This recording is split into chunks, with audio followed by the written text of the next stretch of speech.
some fireside reading to enjoy while you're staying in Wyoming this weekend. Thank you again. Oh, wonderful. Thanks so much. We really appreciate it. Thanks for having us. Well, the elections are over.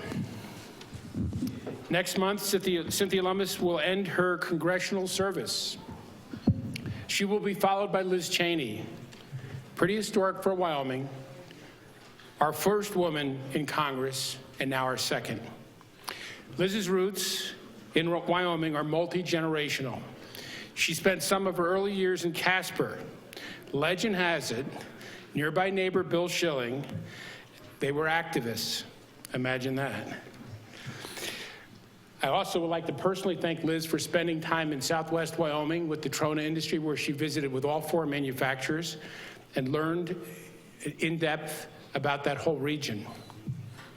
Please welcome Wyoming's next member of Congress, Liz Cheney.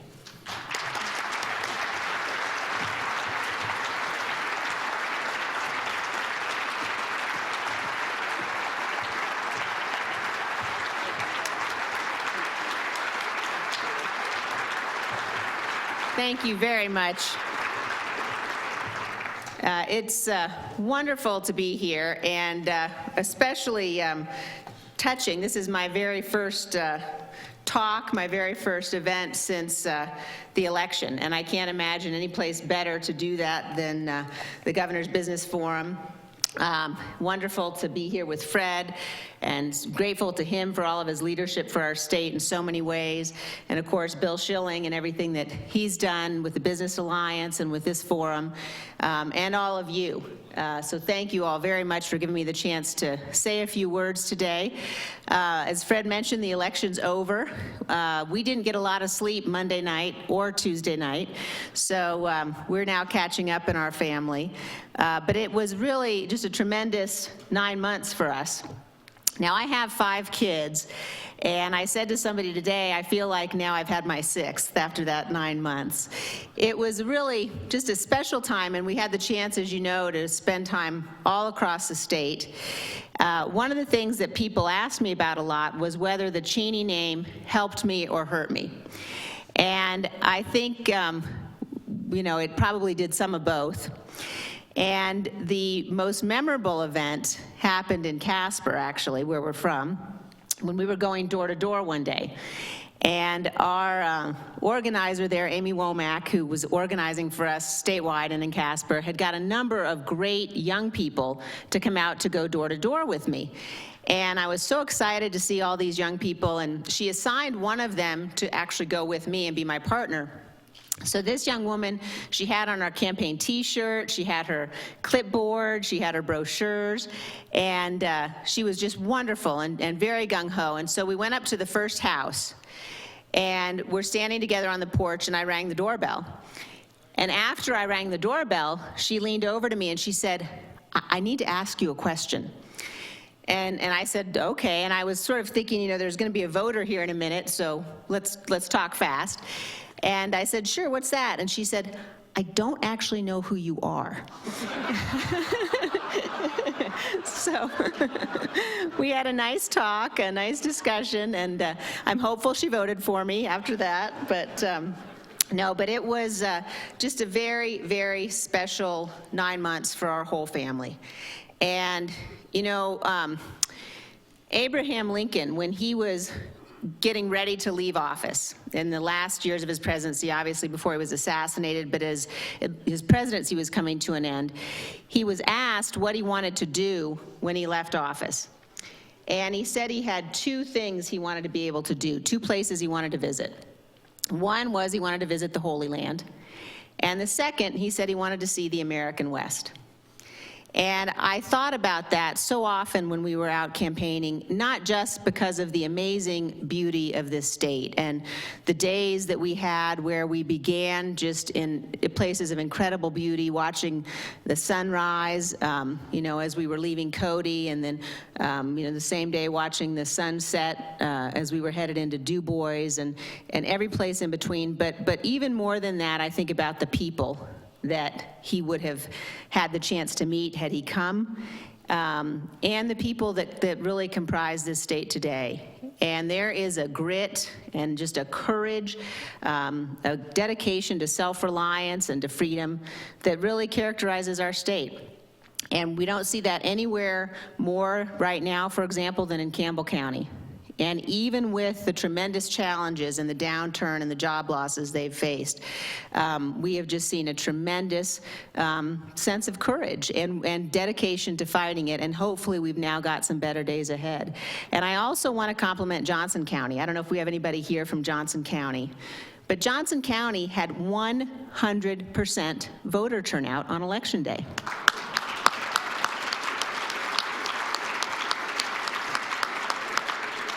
And I think that is another thing that absolutely characterizes our state, is how seriously we take our political process, how seriously we take these choices and decisions.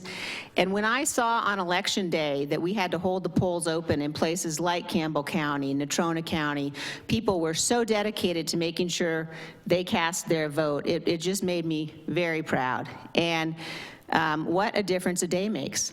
I mean, to wake up on Tuesday morning with the Republicans having held the Senate, the Republicans have the White House, obviously the Republicans held the House. You know, Tuesday afternoon, I talked to some people who'd been looking at exit polls, and the prognosis was very, very dreary for us. And my guess is that those are the same numbers probably that the Clinton people were seeing. But it really looked like we might well not just lose the White House, but lose the Senate, and it would be a very different Washington, D.C. That I would be going to, and a very different place in terms of Wyoming issues. I think now, you know, whatever people's concerns about Trump, and I didn't endorse anybody in our primary, but I voted for him early. Absolutely, we now are in a position where we can begin to see some real change.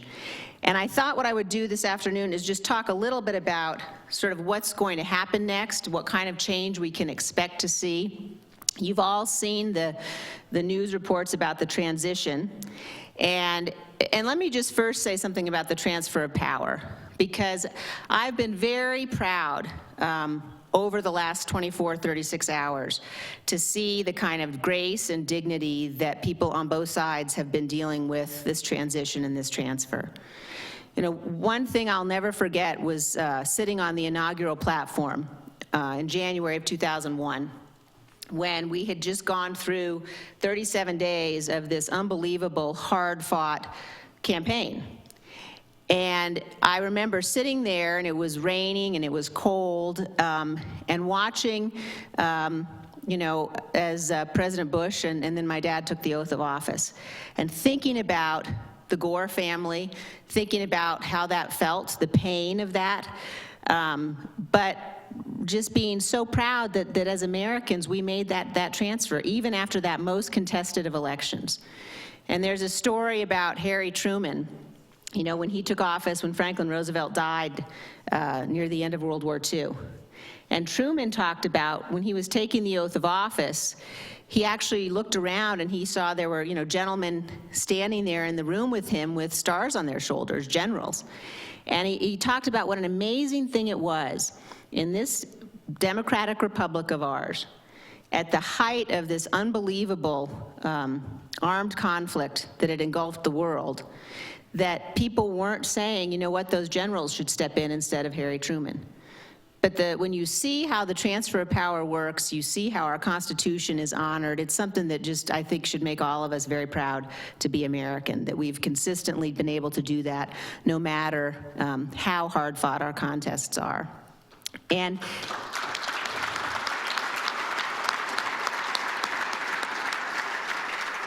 And it's particularly important because the job that the incoming administration has, whether they're Democrat or Republican, is unbelievable in terms of, you know, you look and you say, well, there are 70 days until President-elect Trump takes office.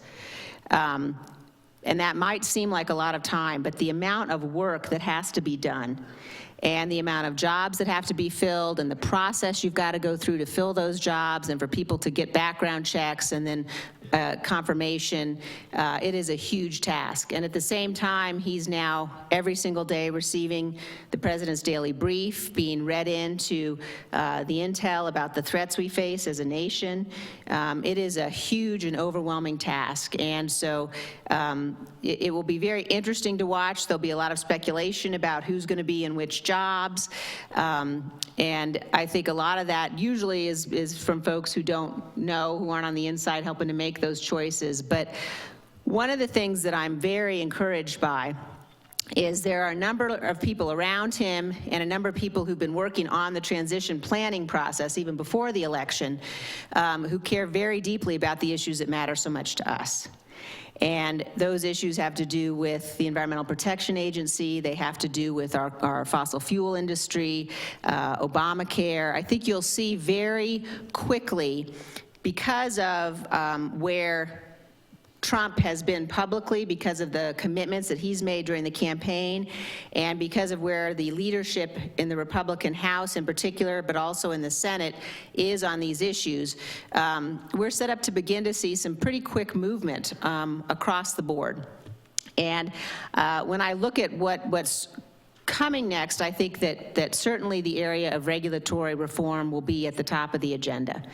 And that's an area where there are a whole range of ideas out there in terms of congressional approval requirements, if regulations impose a cost over a certain amount, sunsetting existing regulations, changing the way that the regulatory process works. And I think you'll certainly begin to see movement on that issue. I think that you'll also see, though, and I'm very hopeful about this, that we begin to see a fundamental reduction of the size and the scope and the authority of the federal government across the board. We are now... You know, we're in a situation, as you all know, that we have everything that we need in Wyoming to prosper and to grow. Whether you're talking about the innovation of our people, whether you're talking about our incredible world-class resources, whether you're talking about the structure that we have, our tax structure, our investment structure, but we are being strangled by the federal government.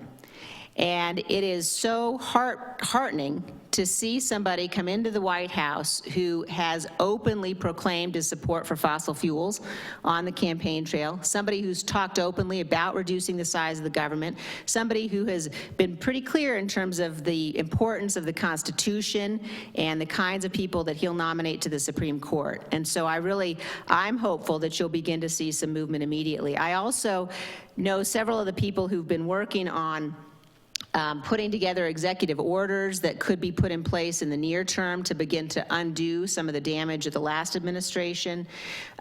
Folks who've been working on environmental regulation to begin to put a much more reasonable and rational approach in place so that we are no longer really in the pocket of people who don't believe in the productive use of our land and who don't believe in the productive use of our resources. So I'm hopeful about that. I think you'll see movement pretty quickly.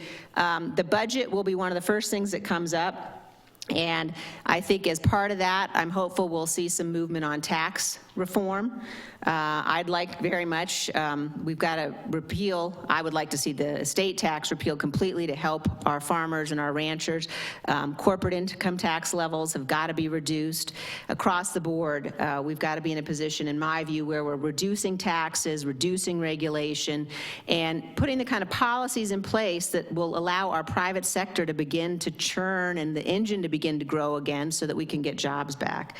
I think you'll probably also begin to see in the very near term some movement on the issue of helping to rebuild our military.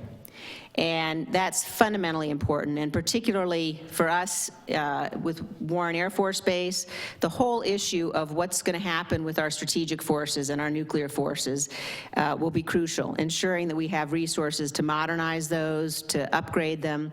But across the board, you know, when you're in a situation like we are today, where you've had members of the Joint Chiefs of Staff publicly saying they do not believe their services are capable of fulfilling the national security strategy, we are really in dire circumstances. And we're in this situation because at the same time that our own military spending has been reduced, that our forces in many places been gutted, our enemies and our adversaries around the world are on the move and advancing. You know, you don't hear a lot about Al-Qaeda anymore, for example, but Al-Qaeda today is in more countries than it has ever been before. And they have absolutely not stopped in terms of their dedication and their determination to attack.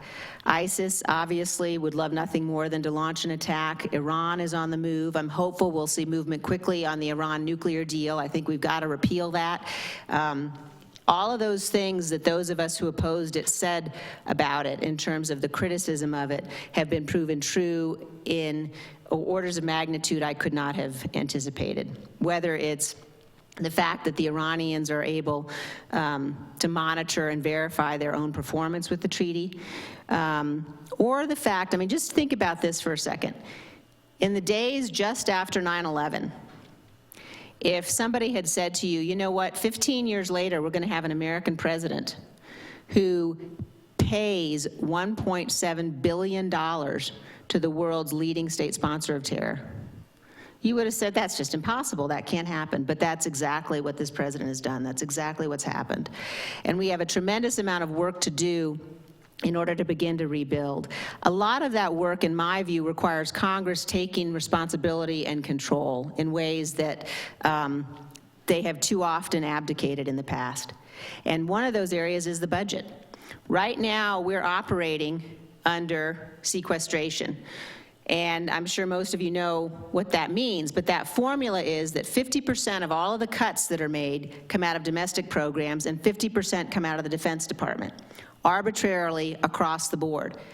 Now, the defense budget's only 17% of our overall budget, so the percentages are wrong, and the arbitrary nature of it is really dangerous.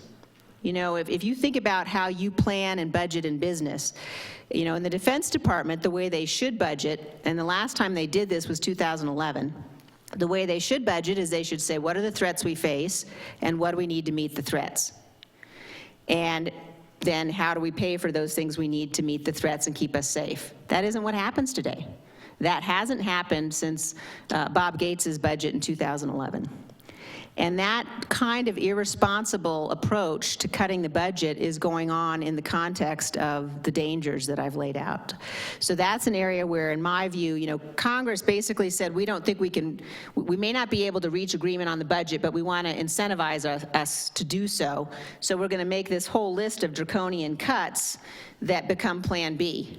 And the hope was that those cuts were so draconian that they would get to agreement, but they didn't, of course, get to agreement. And I believe that's absolutely got to change.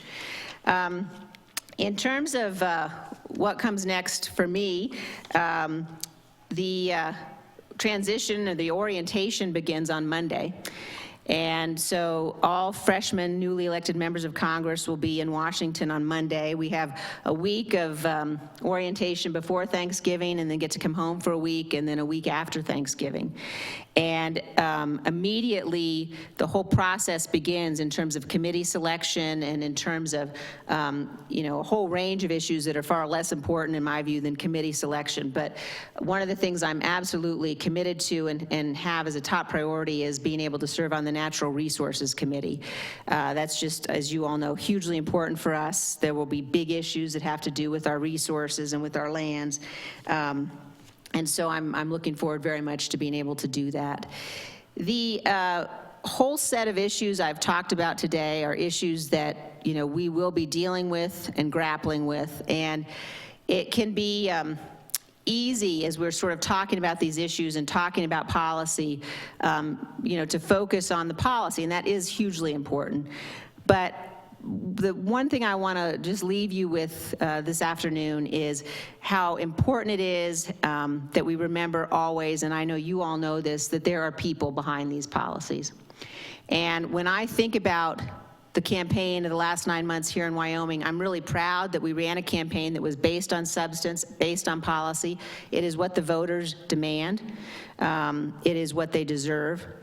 But I will never forget the unbelievable people in every single community that I've had the chance to spend time with during this campaign.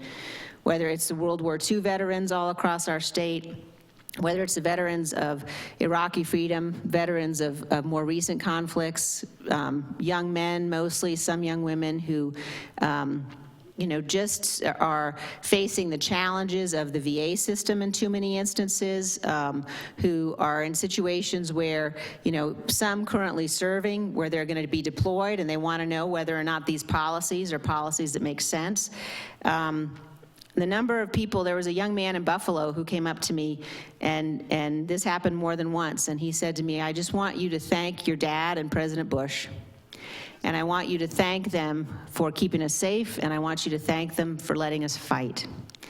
And those kinds of things just mean the world to me, as do the time that I was able to spend with the coal miners in Gillette and the grit that I talked about before, the families, our farmers and ranchers all over the state. And when I think about the people, I just want to leave you with two stories. One's from this afternoon, actually. Earlier this morning, I was doing parent-teacher conferences for one of my sons who's in the 4th grade. And I was standing in the hallway outside waiting for his teacher to come, and the class had been released. And so the class kind of filed out, and they lined up in the hallway, and I was trying to stay out of the way. And this little girl looked at me, and she said, "Hi, Richard's mom." And I said, "Hi," and smiled at her. And then she gave me a thumbs up, and she said, "Good job." And I thought, that was a congratulations and a good job that was more moving than just about any other that I've received in the last couple of days. And I won't, that's something I'll always remember. And then there's Dorothy Lou Stevenson, who lives in Du Bois. And I met her in August when I was speaking, and Lois Herbst actually was there, and she set it up, speaking at the Du Bois Senior Center. And we had a long conversation after the lunch there about the fires that we all faced this summer. And the conversation was focused on policy, it was focused on the Forest Service, and focused on what we can do to change the policies so that we can fight the fires more effectively, so the fires don't start as easily in the first place, what we can do at a federal level to really begin to get this under control. And we had a very good conversation about it. But when we were finished with the whole group, Dorothy came up to me, and she took my hand in both of hers, and she said to me, "I'm 87 years old, and I was born in Riverton, and my parents brought me to Du Bois when I was 14 days old. And I've lived here my whole life." She said, "I agree with you on the policy. I like what you're saying." But she said, "Please, please, please remember, these are our homes. This is our land. This is our life. Please help us." And I absolutely commit to you today, my oath that is what I will do every single day on behalf of the people of this incredible state. Fight for you, do everything I can to help relieve the burden that we've seen from Washington. I view it as a sacred and a solemn obligation. I'm honored to have been elected, and I look forward to being in this fight and to working hard and standing shoulder to shoulder with all of you. So thank you very much for being here. God bless you, God bless Wyoming, and God bless the United States of America. Thank you.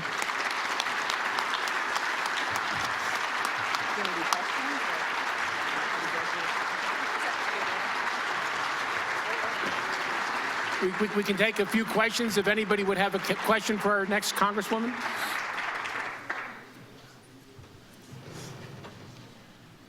Questions?